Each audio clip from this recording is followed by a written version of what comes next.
How's it going, everybody? Welcome to Tombstone's Takes. I am Tombstone, and I love to talk about the good, the bad, the ugly, and interesting about books. Today, I've got a book haul for you. It was another bag day at a local library. And what's bag day? Well, the library's having the library sale. They're trying to get rid of some of the books in the library sale. They say, hey, here's a bag for $2. Fill the bag with as many books as you want. So they're used, but I typically only pick up the used like new. I don't pick up anything that looks like it's been too beat up. I like to beat up the books myself. So I've grabbed some books. We're going to do this book haul. It wasn't quite as good as the last one on bag day that I showed, where I spent like $6 and got 40 books.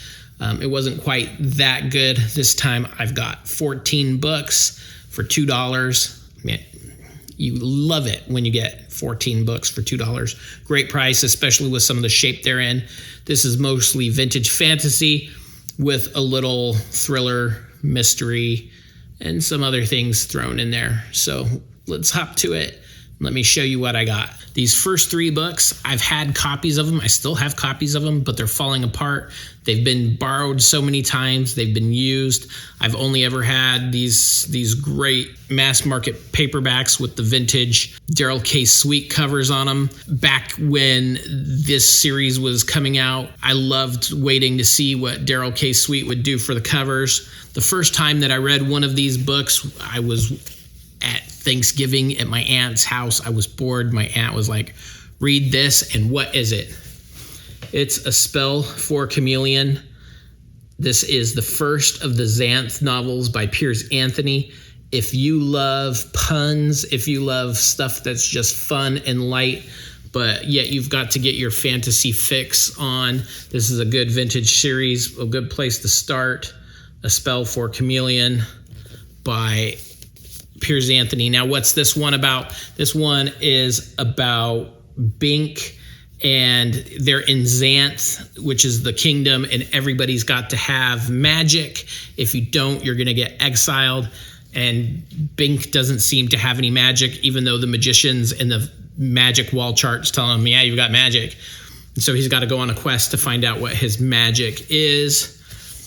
So then I picked up the second one as well, and this is The Source of Magic, and this is where the king of Xanth tells Bink, hey, you got to go find out where the magic in Xanth comes from, which looks alarmingly like Florida.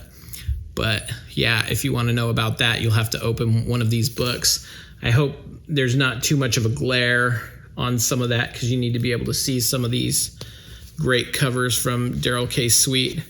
And then I've got the third one as well, Castle Rugna. What's this one about? This one is about Dor, and Dor's got to go on a quest to make sure that people, he's got to go on a quest to make sure that people know that he's worthy of ruling the kingdom one day.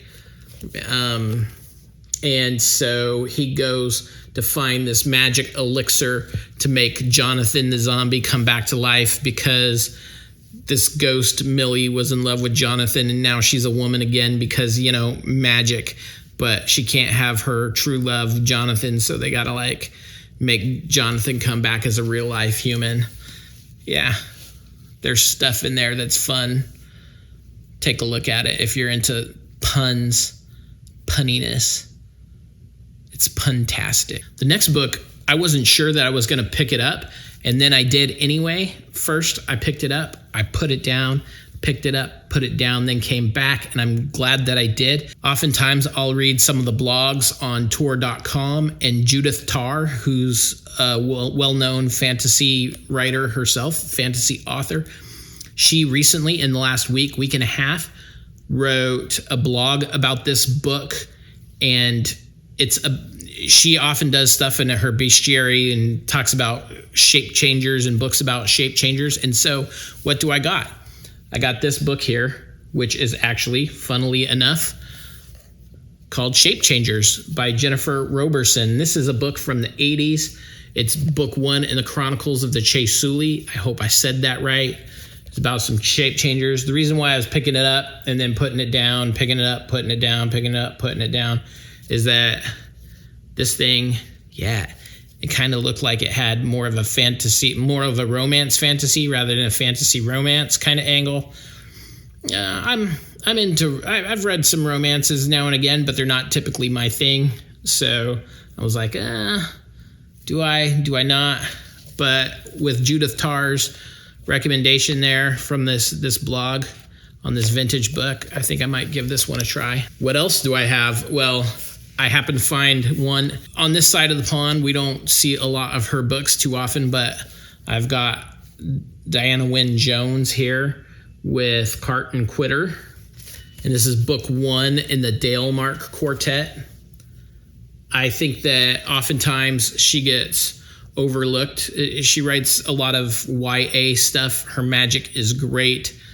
I love to read her stuff. Some people around might know her from Howl's Moving Castle.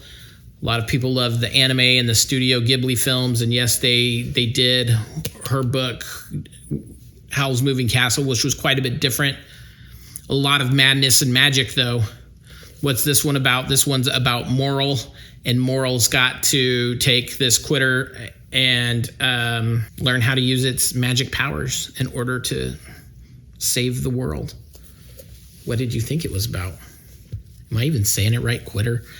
I don't even know what that is. I'm a librarian, though, so I can look it up. I will tomorrow, though. Just not right now. What's up next? What's up next is I had a roommate once who loved these authors. I used to be like, they're a little derivative for me. But as I've grown older, I've seen a place for them. Margaret Weiss and Tracy Hickman, The Rose of the Prophet. This is volume 1 in this particular trilogy. Like I said, they've made their bread and butter on sword and sorcery fantasy that's really quest fantasy, and I think they've gotten a little bit of criticism for it. I know I certainly did in the past, but now that I'm growing older and I find out that sometimes you need that great escapist fantasy to read, I haven't really ever gotten into Margaret Weiss and Tracy Hickman, and so I was like, let's do this. Let's try this. The Rose of the Prophet. Vintage stuff. When did this one come out? This one came out, we're looking at 1989. Whew. Yeah, I remember 89. Milli Vanilli, anybody? Yeah. People were all up on Milli Vanilli back then. Right up until they weren't, because they got their Grammy stripped from them for lip syncing. Anyway, let's move on. I also got this other book from Tor, and it has this Judith Tarr quote on here. I just spoke about her, but this is The Last Dragonlord by Joanne Burton. And Judith Tarr says, "At last, a new take on dragons, delightful characters, well-realized setting, witty dialogue, and a whole new species of dragon. I can't wait to read the further adventures of Linden and Morena." Yeah. Who knows? Will this be good or will it not? This one's like 1998. Where was I in 1998 that I don't know where this book was coming from, huh? Yeah, but look at that. I love that dragon on there. That dragon looks really cool. And my son, he said, yeah. He was like, this dragon is cool. Of course, I think he liked the Daryl K. Sweet covers better, but who doesn't? Then I have L.E. Modesitt, Arms Commander. This one, I don't know. I've read mostly from L.E. Modesitt.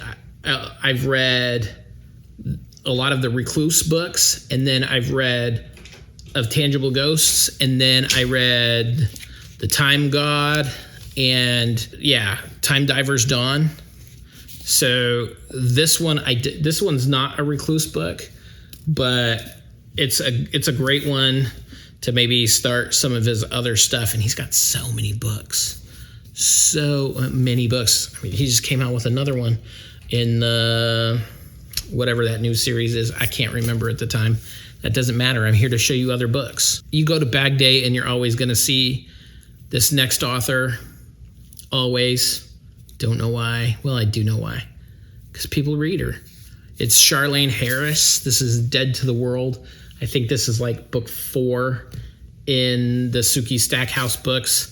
Those covers that were so well known when these were coming out before True Blood hit the airwaves, the radio airwaves, the TV, HBO, whatever you want to say. Sookie Stackhouse, vampires, fairies, all that stuff. She's got it all in these books. Dead to the World. I don't know what they're doing in this one. I don't think I need to know so much as I know that it is part of that Sookie Stackhouse series. But that wasn't the only one that I got. I've got this one. Look at that. I mean, got that great dust jacket on there. Got From Dead to Worse. It's even got that HBO plug on there, like I was saying. Yeah. Look at this. From Dead to Worse. This one's like, the other one was like book 4. This one's like book 7 or 8 or something like that. Let me see. 1, 2, 3, 4, 5, 6, 7, 8. 8. Yeah. Sookie Stackhouse. Vampires. People need to bring back vampires. Oh, I got a video on that. Maybe I'll link it up here. But now we're getting into some of the hardbacks. And just look at that. If I don't do anything with that, I know I'm going to have friends that are going to be like, hook me up. That is a great looking copy. You only got it for $2. What can I give you for it? I'll be like, let's barter. Let's trade. Let's get another book. But now that's it for, well, I've got one more fantasy, but I'll save that one till the end. For now, let's get into some of these other things. Sometimes there's a whole type of book that you don't read, but you pick it up. You're like, this is a first edition. I know what the first editions look like. Kind of comes with the territory for what I do. So pick it up, especially when it looks like it's hot off the presses. So I got the Da Vinci Code. Dan Brown, the Da Vinci Code. This thing looks like it's brand new. Looks like it hasn't been touched. Looks like it's been sitting on the shelf for an entire 20 years or however long it's been since this book came out. First edition. Maybe it'll be worth something one day. Probably not. Fiction doesn't really sell too well on the market when it comes to that resale stuff, but maybe one day I'll be like, you got a first edition of that? I want it. Okay. I can do that. But then I picked up James Lee Burke. Some of you have been watching my channel. You know that I love James Lee Burke. He writes the great Dave Robichaux crime novels. Dave Robichaux, who's that New Orleans cop. This one is a White Doves at Morning. It's got this great plantation cover. Now, what is it? This is a historical novel. This one isn't one of the Dave Robichaux novels, but it's a historical novel about Civil War era stuff in Louisiana. So let's take a look at this. I'm going to read this. I don't typically read a lot of historical fiction, but I'm going to read this. I trust James Lee Burke as an author. So I'm going to pick this up. I'm going to read it. I'm going to enjoy it. I'm going to try to enjoy it. Sometimes I just get a little picky or opinionated about books, so I'm hoping to enjoy this. But speaking of James Lee Burke and speaking of Dave Robichaux, I've got a long way till I get to this next one. But boom, the New Iberia Blues. This is look at that again. Dude, in the bayou, Spanish moss hanging down. Reminds me of my time when I was at LSU. Go Tigers. But yeah, you gotta love that. Yeah, gotta love the way that looks. I get nostalgic for some of that stuff, especially seeing as how I don't see it anymore. I have no clue what this Dave Robichaux one is about. I don't care. I've loved them all so far. I'm only going to be doing the 5th one. I've got reviews of Black Cherry Blues. You can see that I read A Morning for Flamingos that last month. I'm going to get to this eventually. This one's probably like 18 or 19 in the series. I think he's got like 21 or 22. Tell me if you loved it or not. Tell me if you loved it. Okay. Having said that, I've got one more book on here. I'm so glad to get this. I'm so glad to get it in hardback. So awesome, especially seeing as how this author has passed away, although he does have a new book. They found some stories. I hope they didn't mess with the stories, but there's new Terry Pratchett coming out. And what did I get? I got a Discworld novel. I got Men at Arms. Look at that. How can you not? People were passing this up. Look at that. Boom, boom, boom. It's got like the little skeleton there. The cover's so awesome. It was a young dwarf's dream. Captain Vimes of the Watch was retiring. That put Corporal Carrot in charge of the new recruits. Yeah, I'm in it already. Men at Arms. Yeah, I have some people at work doing a reread of Discworld right now. I know they're jealous. Let's be fair. I'm only making fun of them. Yeah. If you guys didn't get this, I hope you do find something as awesome for $2 sometime soon. Yeah. So, anyway, what did you think of my book haul? Which one of these books is your favorite? Have you read any of these? I mean, sometimes you just need to pick up a vintage book and see where the fantasy of today that we love and is coming from, where it came from, where it's going. How did we get here? I try and mix things up. I try and read new things. I try and read old things. But these days, I try and not read anything unless the series is complete. So there's a lot of series that are new that are coming out. Not going to touch them until they're complete. That's the way that I roll. But tell me what you think of some of these books. Leave a comment. Tell me what you got. Tell me what you got recently in your book hauls. I want to know. Yeah, this has been Tombstone's Takes. Enjoy.